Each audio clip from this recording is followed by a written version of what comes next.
What is up, YouTube? How y'all doing? Yeah. Was she, I don't think she was she talking or FaceTiming Clyde David? How y'all doing, man? Look here, before we get started, man, I want to apologize to any female that I might have called beautiful, wink my eye, flirt with over the internet or over the YouTube video or whatever. I apologize if I hurt anybody's feelings. I apologize. That wasn't my intent. I was joking. I thought it was a joke. Y'all know Uncle Mike think he funny. I'm corny. You know, sometimes I get a good one off. But I thought it was fun. I thought they would get a kick out of somebody flirting with them. I gotta realize that I'm not young anymore. I'm an old man with all the gray hairs and stuff like that. So yeah, I can see how somebody can get offensive over that and get all up twisted and everything. I can see that. So I apologize if I hurt anyone. My intention is not to hurt anybody on here. My intention is to help people. So that is all the way on the other side of the spectrum of what my goal is. So because of that, I have to apologize. I did not mean to hurt anybody's feelings. So there. Now for the good news, we got a new computer, y'all. Okay, when is this new computer gonna be old enough to stop talking about it? And the new laptop has came finally, man. I've been waiting so many weeks for this laptop, man. Now I don't know what to do. So check this out, man. Angie Stone's son reveals her found 24-hour exposing the truth. Now, I peeped a little bit of this when they first sent it to me, man, because I'm trying to change some things up a little bit and actually start checking out some of this stuff. So y'all hit that subscribe button, hit that bell. Trying to get loose again. Let's check it out. Along with the rest of Angie's. Oh, we at the messy sweet spot again, y'all. Let's check it. Jesus. They say the truth always comes out. But no one expected Angie Stone's own son to drop a bombshell that would leave fans speechless. Miss Gigi. After weeks of silence following her sudden passing, her son finally broke down and revealed shocking autopsy results that completely contradict the official story. Oh, what really happened to Angie Stone? And why was the world told her death was just a tragic accident? Hours that are the millennial style. I mean, I can't get no classic, sexy, dope music. I just play Luther Vandross. No, you play Kendrick Lamar and a piece of Luther Vandross. Yeah. No, he got to use Luther to get on. Come on now. No, don't. Now, don't make me start calling y'all out. Be careful. I ain't got to be. Watch. Look at that. They running from Kendrick Lamar. I love Kendrick Lamar. But I'm going to tell you this. Yes, fix that. And shut up. Fix that. First of all, Kendrick Lamar, none of them don't scare me. Fix that. And I'm going to tell you why. Fix that, though. Because if you got to go and sample Luther, because we can have a discussion on this live. We can discuss it on this live. Your biggest song is a sample. It is a sample, but I gave them the credit, and wait a minute. The song was rewritten. Don't tell me what not to do, boy. Listen to me. I'm trying to teach you something. I'm trying to teach you something. This new generation is hustling hard off of familiarity. I'm trying to teach you something. Okay? I ain't mad at them because you're smart to do that. Why? You understand? And who they learn from, I do that. I don't know. You tell me. I'm asking you a question. No, I don't know. See, you supposed to be driving. Pay attention to the road. This is what I'm talking about. Trying to stay over here in my world. And my thing right now is, and I'm not trying to hate on anybody. Let me make that clear. That was definitely hate. That was not a hate. What I said, you play, he gonna holler. He played Luther Vandross. I just told him the truth. No, you played Kendrick Lamar with a piece of Luther Vandross. Was I wrong? Luther got paid. Luther is not getting paid. Luther is deceased. People got paid. So I'm gonna need you to stop talking fast when you don't know what you're talking about. People just think if they'd have sampled it while he was here, he would have saw that paper. But he ain't seeing it right now. Can't live forever. No, you can't live forever. Well, but you know, live forever. But guess what? Their music will live forever, and people gonna use it forever. That don't mean take advantage of a person because they're no longer here. I don't think you say. I didn't say no names. You saying it now. Yeah. I sampled. Neither one of us. I sampled 8 bars for No More Rain in This Cloud. I rewrote the entire bridge, the song, the lyrics, everything, and I used the intro on the song. But you know what I did? You know what I did? I gave them 95% of the song. I gave my dad the other 5% because guess what? I was inspired by their music. And I figured if I could give back to the OGs, let me do it in this way. Because they got a song. Now my song lives forever. They get a check forever. God gonna bless me for my giving. Now I ain't saying that. Chris came early. God is gonna bless me for my givings. Unfortunately, my dad passed away and he didn't get his money. Okay. 95? The company got 95%. We were both signed to the same publishing company, and my publishing company said, okay, we're gonna have to pay for this sample because they knew I was coming back with another song. So they didn't they didn't charge me anything for the sample. They took the song. Yeah. Okay. It is with heavy hearts that the children of the R&B singer Angie Stone, along with her extended family, want to thank you all for your love and well wishes during what is an extremely difficult time. Angie was an example for Black women and girls everywhere. Angie also loved and championed for Black men with her #1 hit entitled 𝗟𝗢𝗡𝗞𝗦. Angie Stone was a pioneer of rap music that began with a female rap trio, The Sequence, and ultimately led to her solo career that defined neo-soul. Diamond and Michael, along with the rest of Angie's family, want to thank you for reaching out, but also ask that you respect their privacy as they grieve the loss of their beloved mother. Angie Stone believed in giving back to her fans and the community with her foundation, Angel Stripes, the Angie Stone Foundation. Recently, Angie was also attending college for ministry. Her love of God and her faith led her to have a deep desire to share her belief in God and bring more people to Christ. Currently, funeral services are still being planned along with the memorial service so that Angie's fans can honor her life, music, and legacy. Even though Angie is no longer with us physically, her F. Hey, how y'all doing? What's going on? We are still mourning Angie Stone. If you guys did not know, she just passed away. She was hit by an 18-wheeler, okay? And the vehicle flipped over 3 times. And people are saying, put it together. 6 times 6 times 6 is 18. 3 times 6 is 18. That is Satan's number, 666. You guys know recently she was jabbed by a dangerous needle, which caused her to almost leave this earth. And she said this is a spiritual warfare, that this was Satan's doing, okay? Now, you guys know recently she was calling out a lot of music record labels for stealing her money, and she called them out, and she was planning on getting lawyers to go after them. And just like that, this happened. I got a video you guys need to look at because it's going to explain everything. And also, people are saying that she was already dead before the accident. They just did the accident to make it seem like she died by a car accident, but people are saying she was already been dead. Al B. Sure is coming out exposing her secret health, which was very crazy. But you guys got to watch this video. If you guys do not know, you are watching The Messy Sweet Spot. I'm your host, Gigi with the T. Hey, Gigi with the T. Make sure you guys like, share, subscribe here, okay? And I share this video because we all need to know what's going on in these streets. Rest in peace. Hey. Hey. I wish I didn't miss you anymore.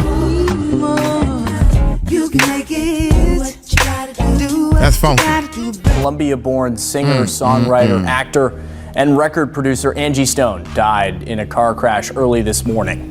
It has been one heck of a ride. This last month, the enemy was trying to take me out. They've taken pretty much everything. They've stolen all the monies that were due to me. They have basically absorbed in that company. Picture this, a powerhouse soul singer who just weeks ago exposed a scandal that could shake the very foundations of the music industry, suddenly meets a mysterious fate. Angie Stone, a beloved icon of R&B, had recently gone public with accusations that her own music company was robbing her of rightful royalty payments. People that were working on my behalf never even registered the songs. All the songs that I've done, I'm only coming to find out they were not properly registered by the companies that I signed over to. Rumors were swirling that she was on the brink of launching a lawsuit that would expose years of industry exploitation. And then, on March 1st, the unthinkable happened. A fatal vehicular crash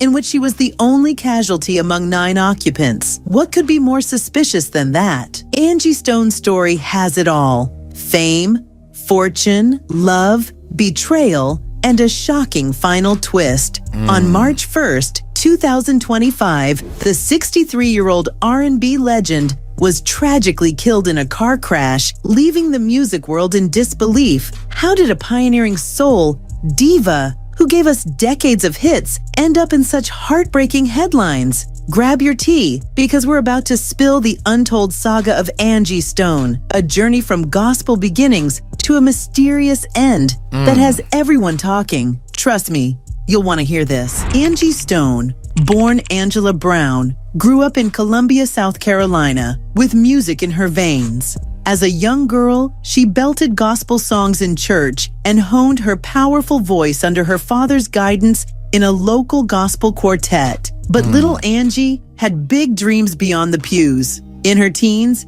she burst onto the scene as Angie B in the first all-female hip-hop trio, The Sequence. In 1979, they dropped the funky rap single, Funk You Up, making...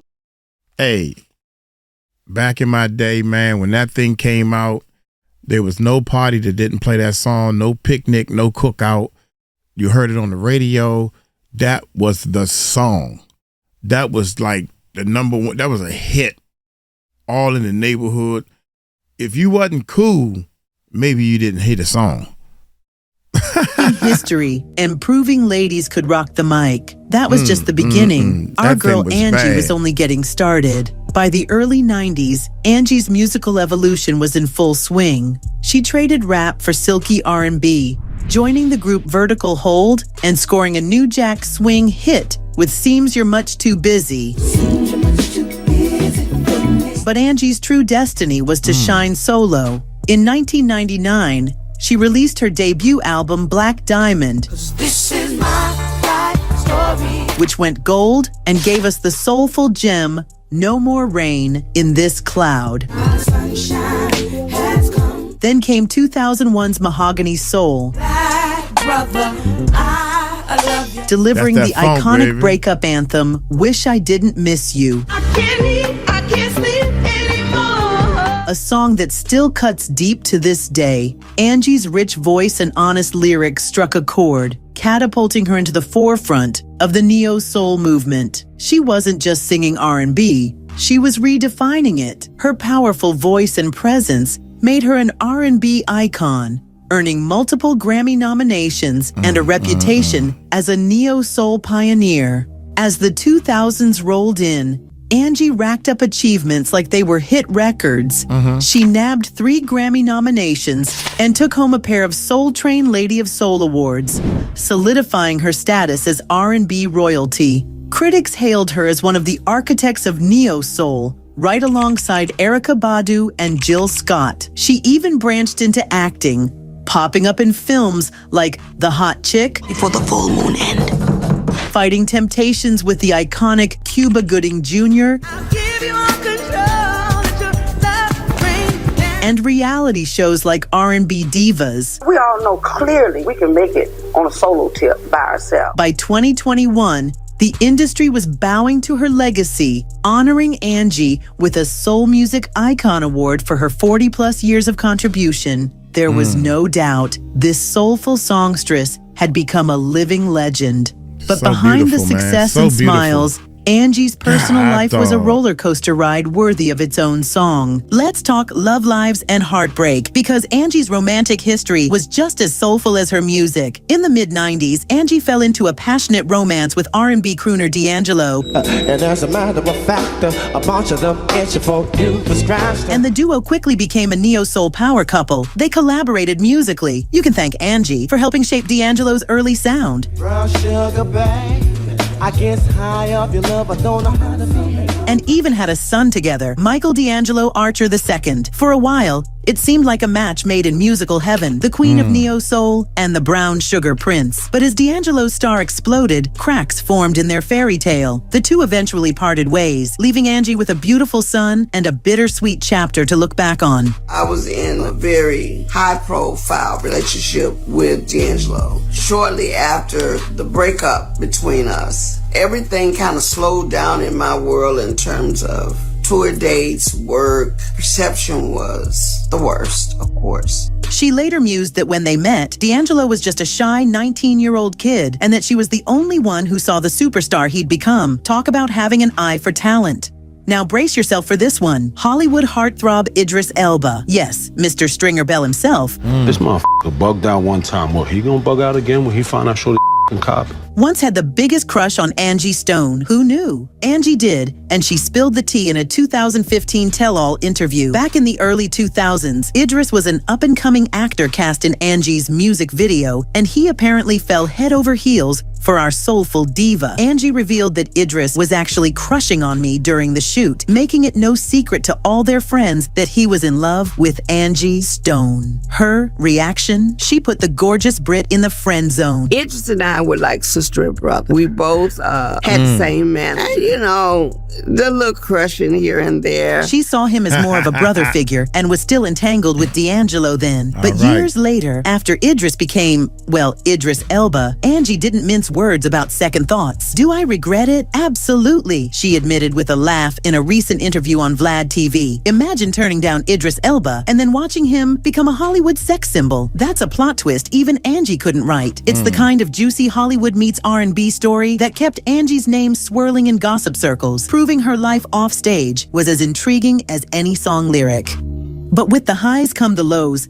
Angie wasn't afraid to face the ugly side of the music industry. Late last year, in December 2024, Angie made waves by calling out Universal Music Group, UMG, her former record label, in a very public way. After 40-something years in the business, I'm like, where are my royalties going? Because I'm not getting this. Come to find out, Universal Music has been receiving all my royalties. Angie discovered that the royalty checks she was owed were essentially non-existent. We begin to research my royalties, only to find out that they have all pretty much been stolen, she revealed, dropping a bombshell on UMG. A lot of my publishing, a lot of my royalties, my mechanicals, they have all pretty much been stolen. They've taken pretty much everything. They have taken all the monies that were due to me. They have basically absorbed in that company. The industry was shook. Wow. Here was a veteran artist bravely saying what so many whisper, that she'd been cheated out of her earnings by a giant label. Fans rallied behind her, praising Angie for fighting for her rights and shedding light on the rampant royalty scandals in music. After all, Angie had written and sung her heart out for decades, classics that made labels millions. I wish I didn't miss you anymore. So the idea that she hadn't seen her fair share was infuriating. This confrontation put Angie at odds with powerful forces in music, but she was determined to get what she deserved. Little did anyone know, this battle would soon take a chilling turn. February 2025 saw Angie still basking in a creative renaissance. Fresh off releasing a 2023 album and planning new projects, she seemed unstoppable. But on the night of February 29th, after performing to an adoring crowd in Alabama, fate was about to deal a cruel hand. In the early hours of March 1st, 2025, Angie was en route from Mobile, Alabama to Atlanta in a Mercedes van with her band and crew. They were likely laughing, maybe rehashing the show's highlights, when out of nowhere, disaster struck on the highway. At approximately 4 a.m., their van flipped over on Interstate 65, and before they could react, an 18-wheeler truck slammed into them. The impact was devastating. Amid the chaos and twisted metal, Angie Stone was gravely injured. By the time the dust settled, Angie was the only person who hadn't made it out alive. Yes, the only one. In an instant, the world lost a musical icon, and a routine road trip turned into international news. The aftermath was pure heartbreak. When news broke that Angie Stone had died in that horrific crash, fans around the globe were in shock. Damn, Social media man. exploded with an outpouring of grief and disbelief. "Not Angie, this can't be real," echoed across timelines. Fellow musicians, from old school legends to the new generation she inspired, paid tribute to the soulful voice that had touched millions. Her family was crushed. Angie's daughter, Diamond, and son, Michael, released a tearful statement that never in a million years did we ever expect to get this horrible news. "Our mom is and will always be our everything." Her longtime publicist summed it up beautifully, saying Angie's voice and spirit will live on forever in the hearts of those she touched. Amen. And she touched so many through songs that got us through heartbreaks and celebrations, and a warmth that radiated whenever she performed. The world had lost a queen of soul, and the void she left was immeasurable. But even as loved ones mourned, whispers began to spread about the eerie timing of this tragedy. It didn't escape folks that Angie's death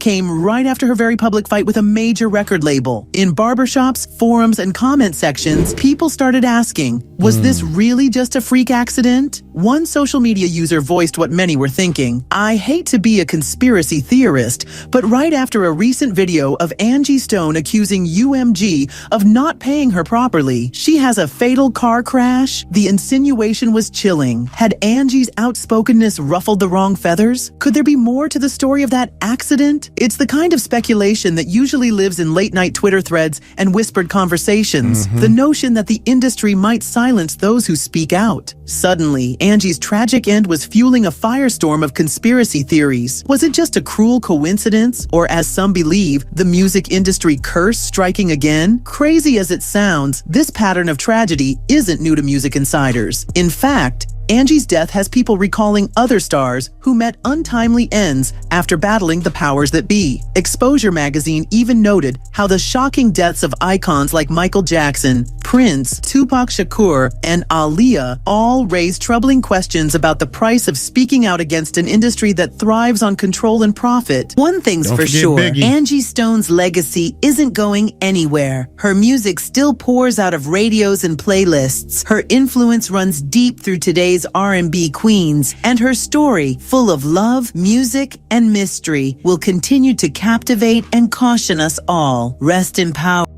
His son took to his Instagram to react to his mother's death, which she died on his birthday. Today is his birthday, and his mother passed away.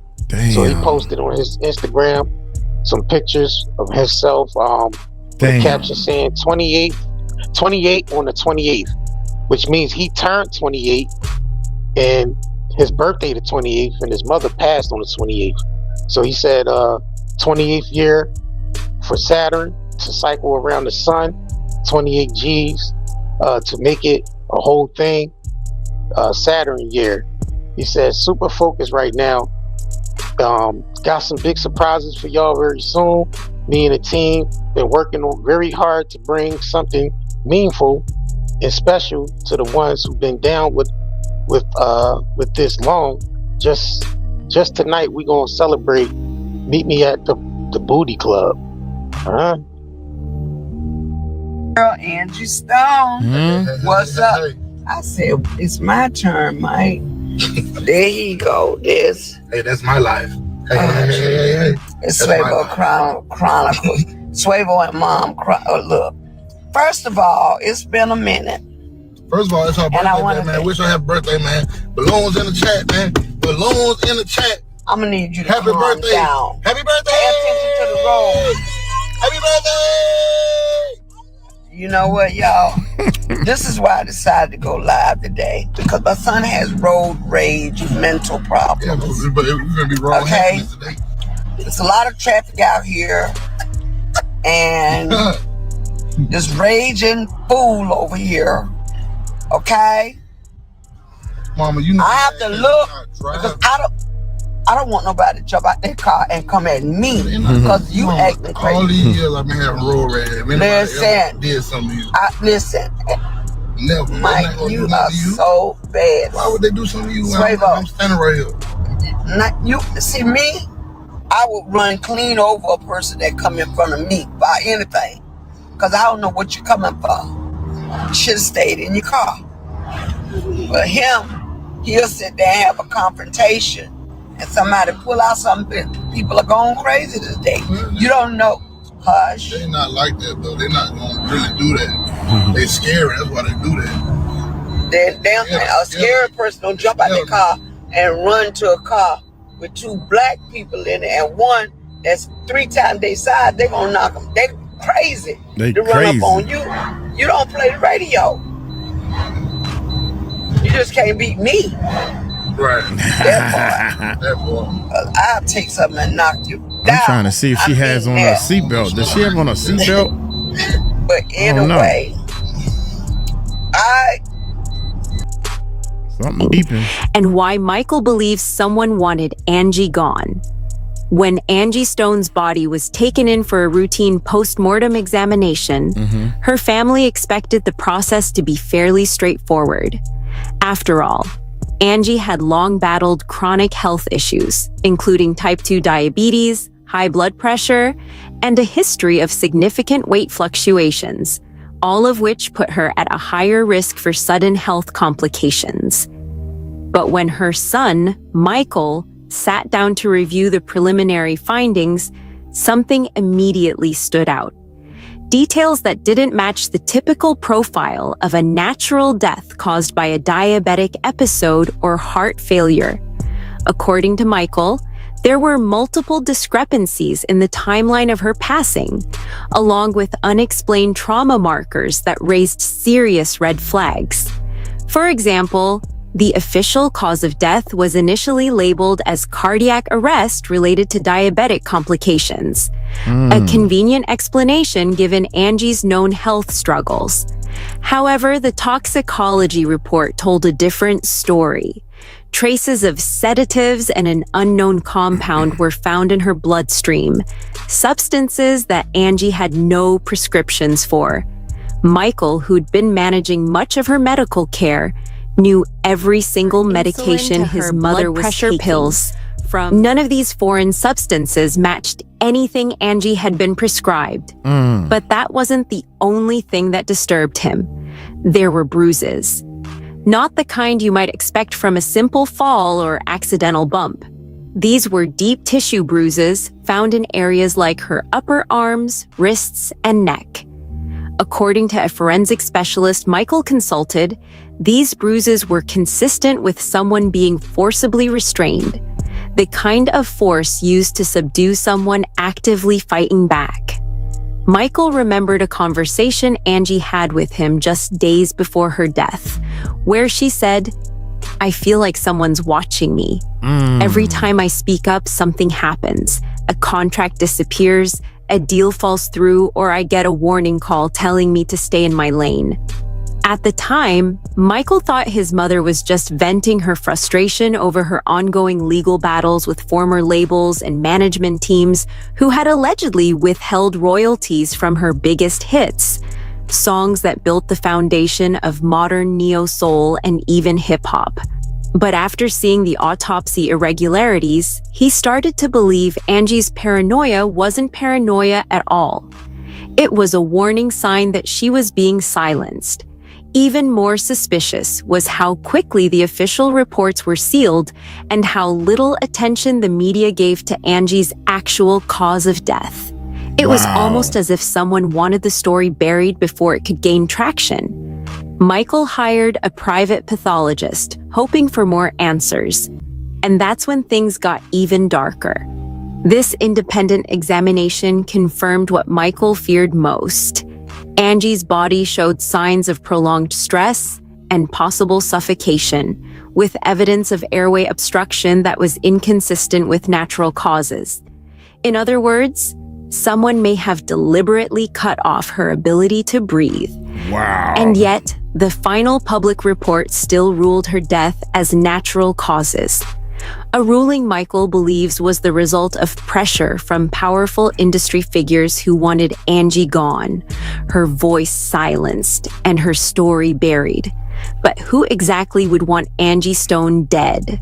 And what secrets was she so close to exposing that her life may have been taken to keep her quiet?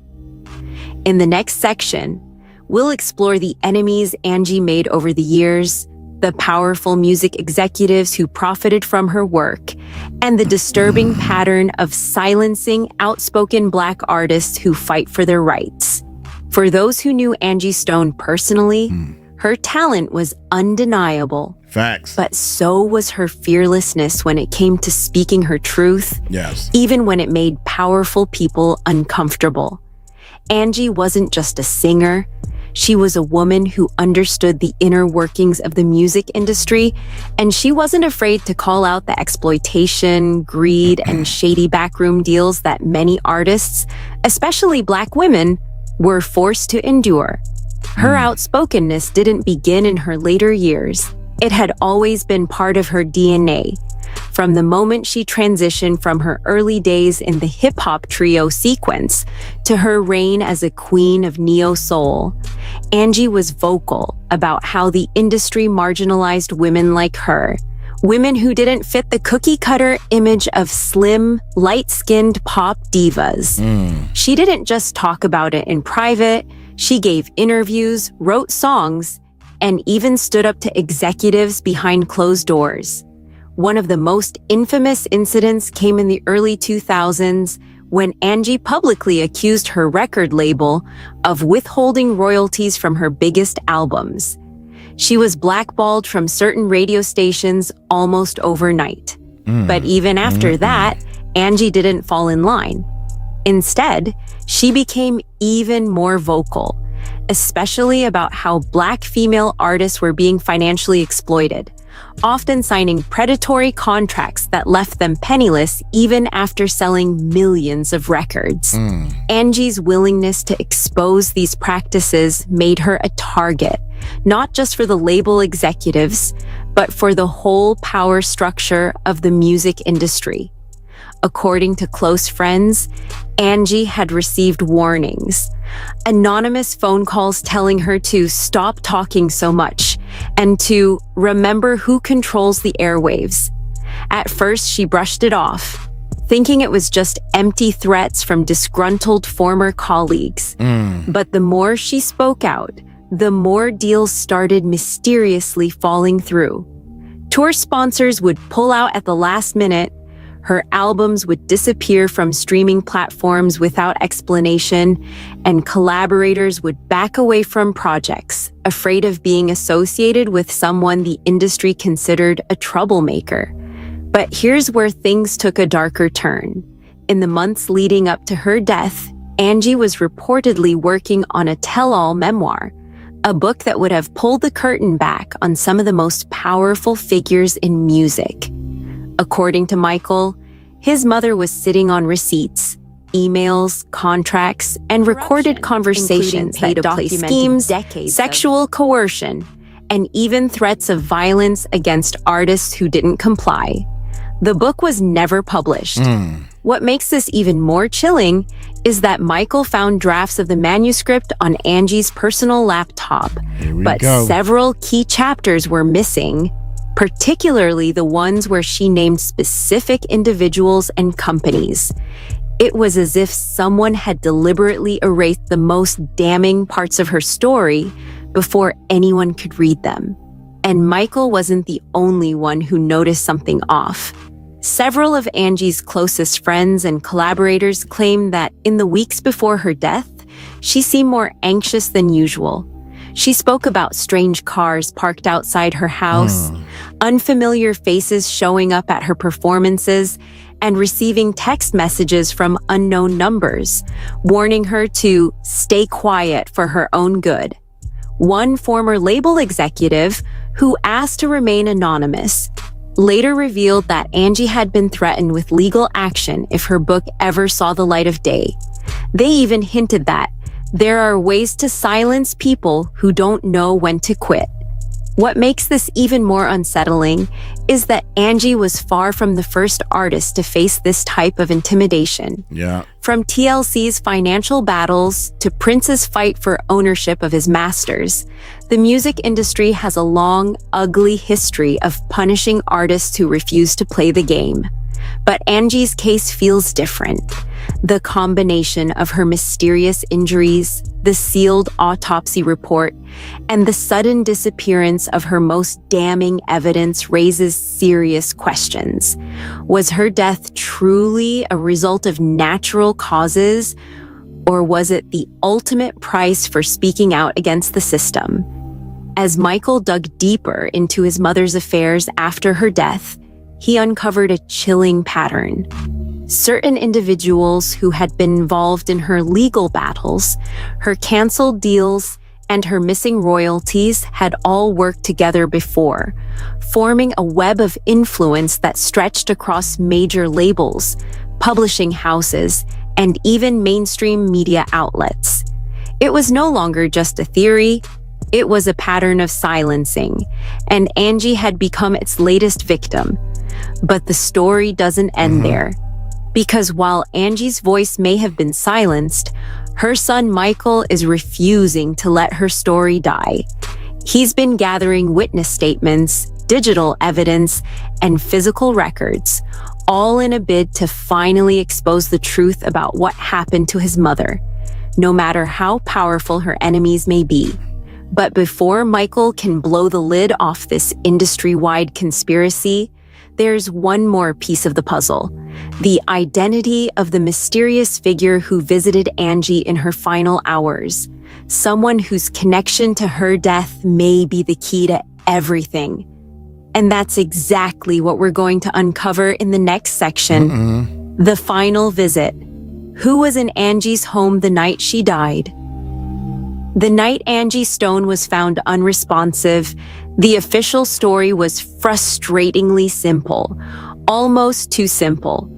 According to the initial report, she had suffered a freak accident, allegedly slipping and sustaining severe injuries. The cause of death was swiftly attributed to complications from her fall. A tragic accident, they said. Case closed. But what Michael Stone uncovered after his mother's passing painted a far more chilling and complex picture, one that raised disturbing questions about who had been in Angie's home that night and why. See, Angie was not a recluse in her final months, but she was careful about who she let inside her private space. Friends say she had grown more guarded after a series of unsettling incidents, threatening messages, unauthorized attempts to access her private email, and even strange figures hanging around her neighborhood, seemingly watching her house. According to her closest circle, Angie had a gut feeling that someone was trying to silence her, especially as her tell-all memoir was nearing completion. So when Michael reviewed security camera footage from his mother's home, he was expecting to see either a break-in or nothing unusual at all. What he found instead was something far more sinister. At approximately 11:47 p.m., the night before Angie was found, a black luxury SUV pulled up outside her home. The driver never exited the vehicle, but a passenger, a man dressed in all black, approached the front door. This individual, who never showed his face directly to the camera, was buzzed into the house after just a brief conversation through the intercom. This alone was odd. Angie wasn't in the habit of letting unannounced visitors into her home, especially that late at night. But even more unsettling was the fact that this man remained inside the house for nearly 2 hours, leaving shortly after 1:30 a.m. Who was he? And why was Angie, someone so cautious in her final days, willing to let him in and keep him there for so long? Michael began digging, cross-referencing Angie's personal journal, which she had kept religiously for years. There, tucked between pages filled with lyrics, personal reflections, and notes for her memoir, was a chilling entry, dated just a week before her death. It read, "He reached out again. Says he wants to clear the air. After all these years, something doesn't feel right, but I need closure before I tell my story. I'll let him in, but on my terms, no more lies."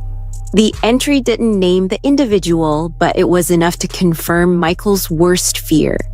Whoever visited his mother that night wasn't some random friend or business associate.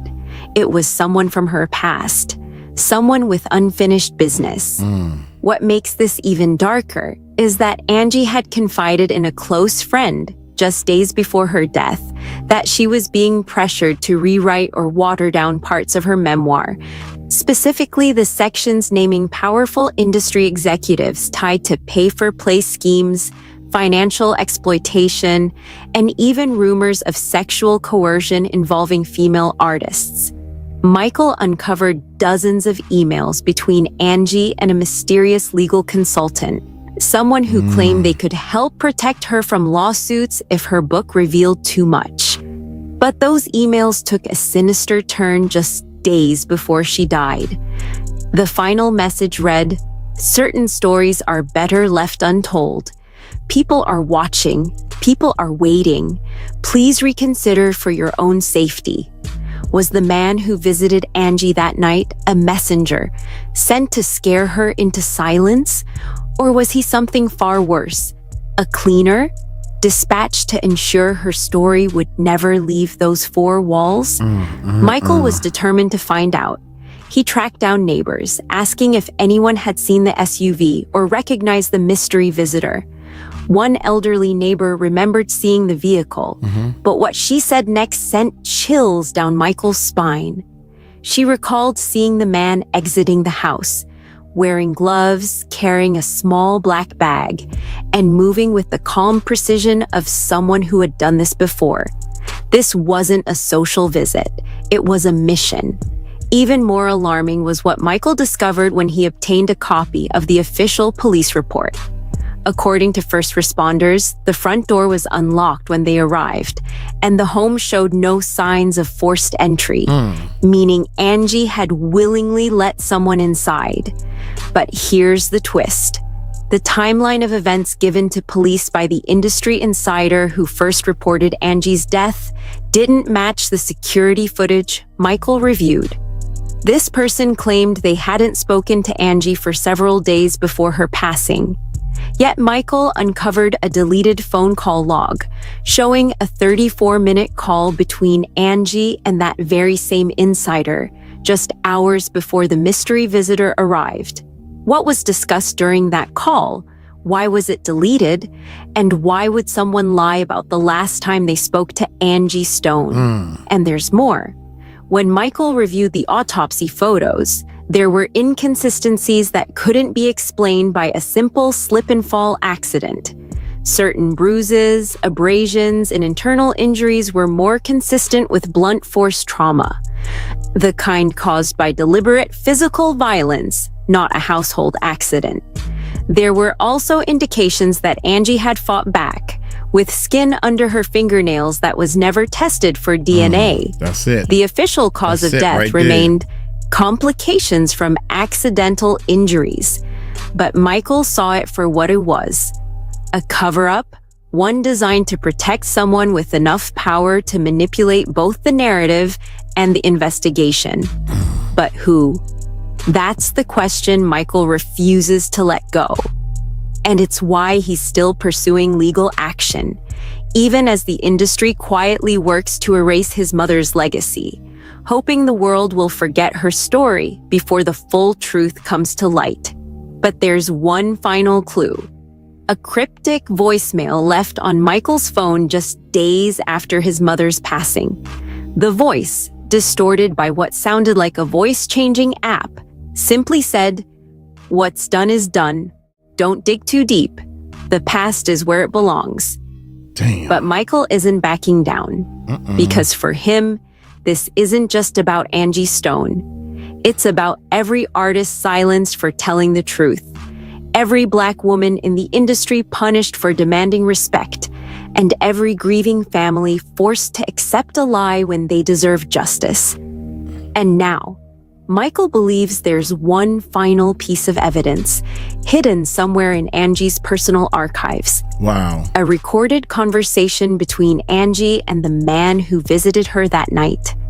A conversation that, if found, could blow the lid off this entire cover-up.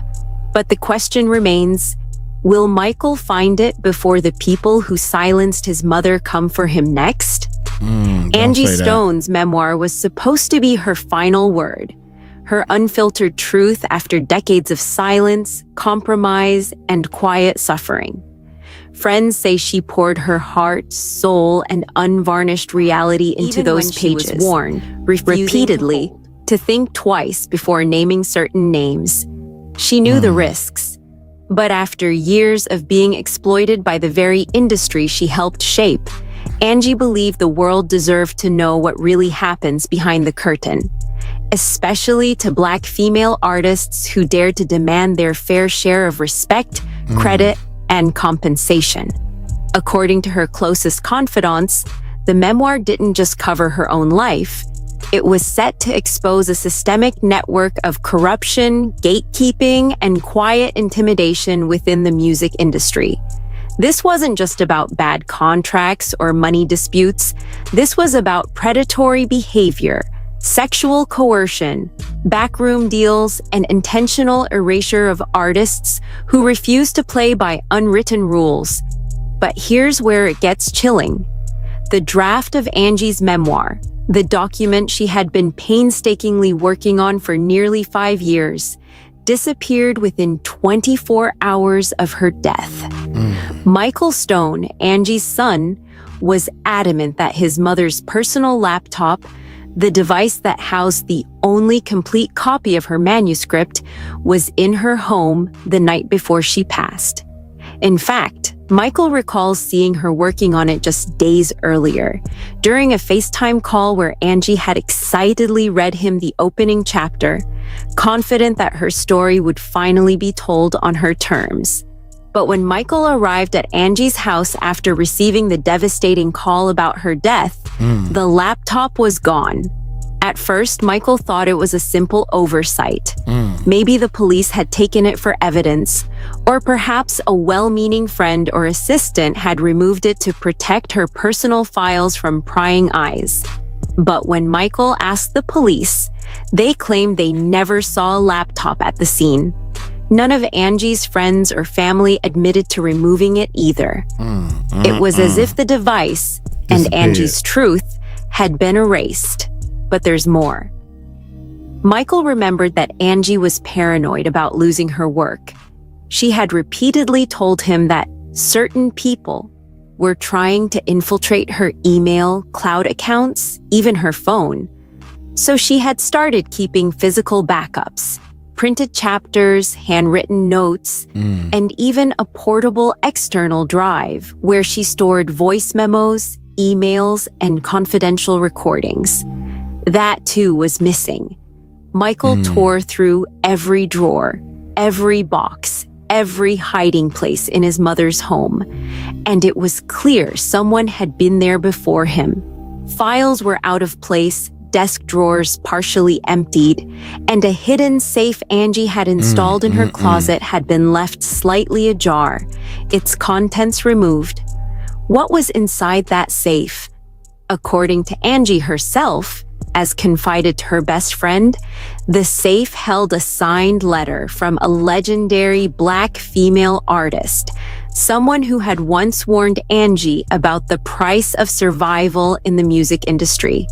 That letter, described as a cautionary manifesto, named several high-profile executives, producers, and even fellow artists who were part of a covert power structure, one that allegedly decided who thrived, who disappeared, and who was sacrificed to protect the machine. That letter, like Angie's laptop and backup drive, was nowhere to be found. Even more chilling, Michael discovered that Angie's email accounts had been wiped remotely. The day after her death, every email, every draft she had sent to her publisher, every legal document related to her memoir contract, gone, as if they never existed. When Michael contacted Angie's publisher, hoping they had a working copy of her manuscript, he was met with a wall of silence. The editor Angie had been working with, someone she had described as a trusted ally, had resigned suddenly, citing health issues, and all correspondence between Angie and the publisher had been mysteriously purged from their system. It was clear someone, somewhere, was making sure Angie's story never saw the light of day. But why? And who stood to gain from silencing her? Michael began piecing together a timeline, reviewing text messages, call logs, and private notes Angie had sent him. What emerged was a pattern of escalating threats, some subtle, some overt. Anonymous calls warning her to stay in her lane.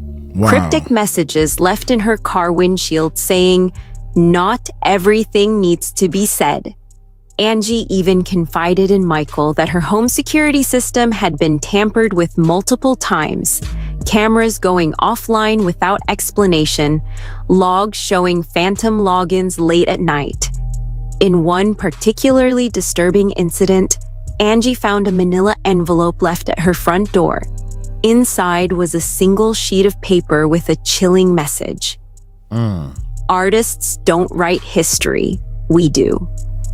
Despite the fear, Angie refused to stop writing. She told Michael, "If they're scared of my truth, that means I'm finally doing something right." But courage wasn't enough to save her manuscript or her life. Michael believes the man who visited Angie the night before her death wasn't just there or erased entirely. But here's the twist. Michael isn't convinced Angie's entire story was destroyed. Weeks after Angie's funeral, Michael received a burner phone in the mail. No return address, no note, just the phone. On the device was a single video file, grainy and dimly lit, but unmistakably showing Angie sitting at her desk, reading aloud from her memoir's final chapter. In the video, Angie's voice trembles slightly, but her words are clear. "They took my songs, they took my money, but they'll never take my story." Michael believes this video, and the anonymous person who sent it, holds the key to unlocking the full truth about what really happened to Angie Stone and why the industry feared her voice so much.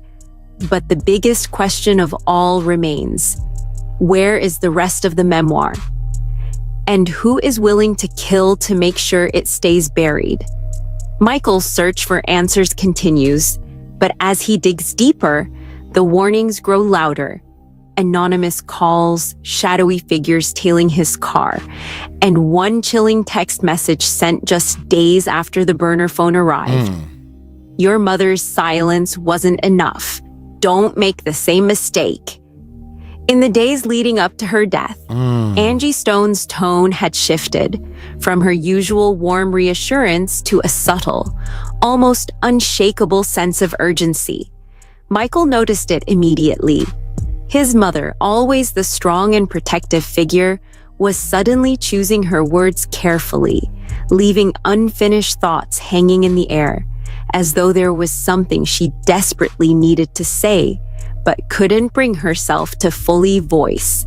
At first, Michael assumed it was the stress of completing her memoir, combined with the toll of years of unresolved industry trauma weighing on her spirit.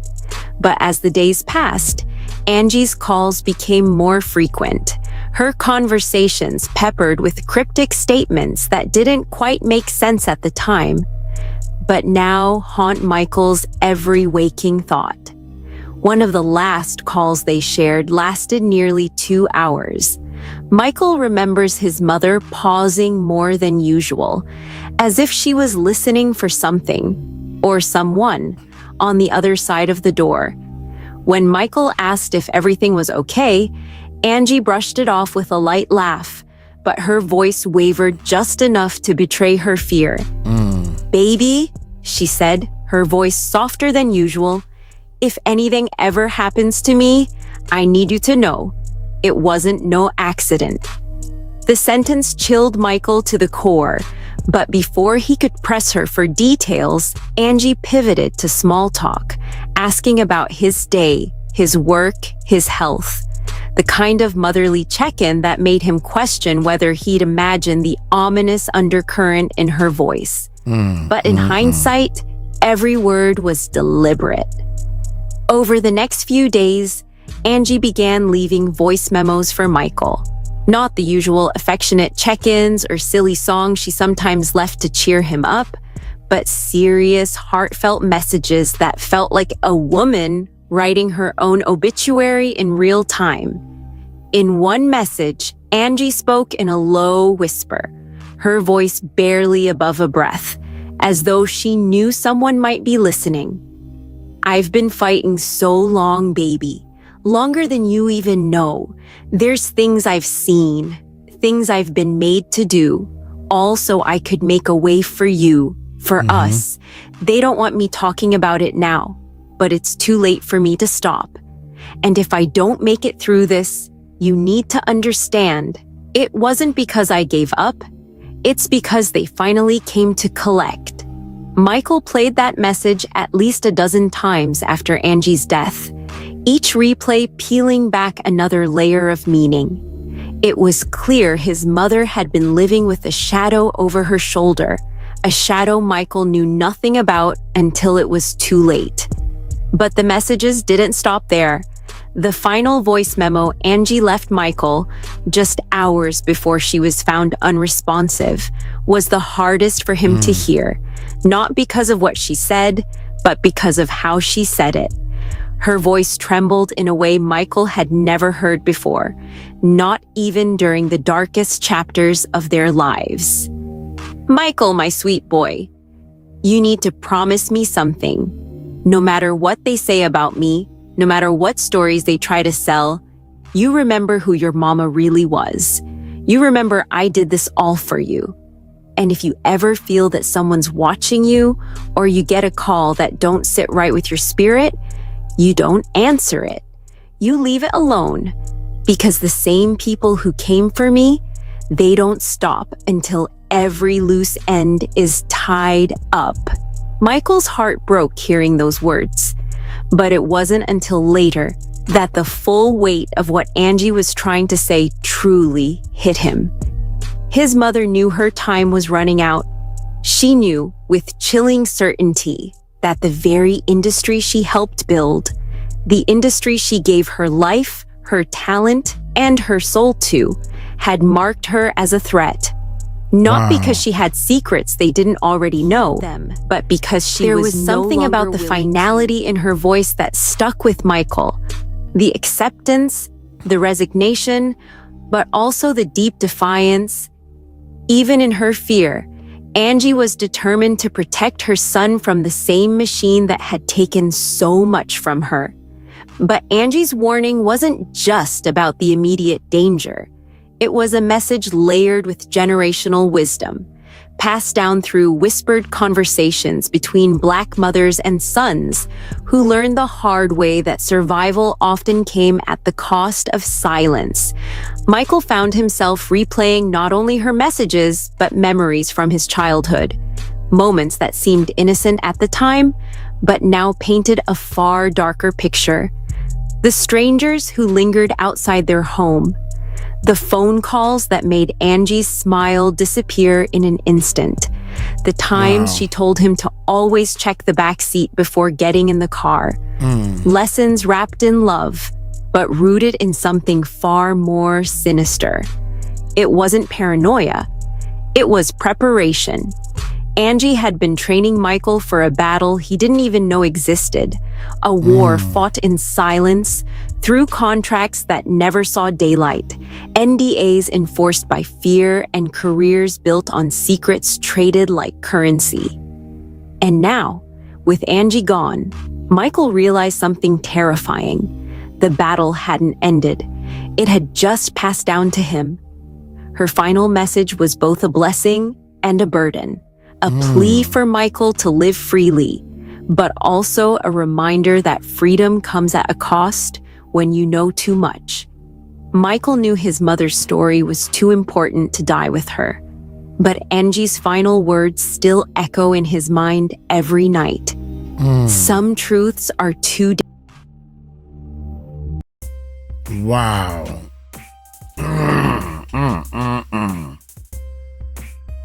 Man, y'all let me know in the comments your thoughts, man.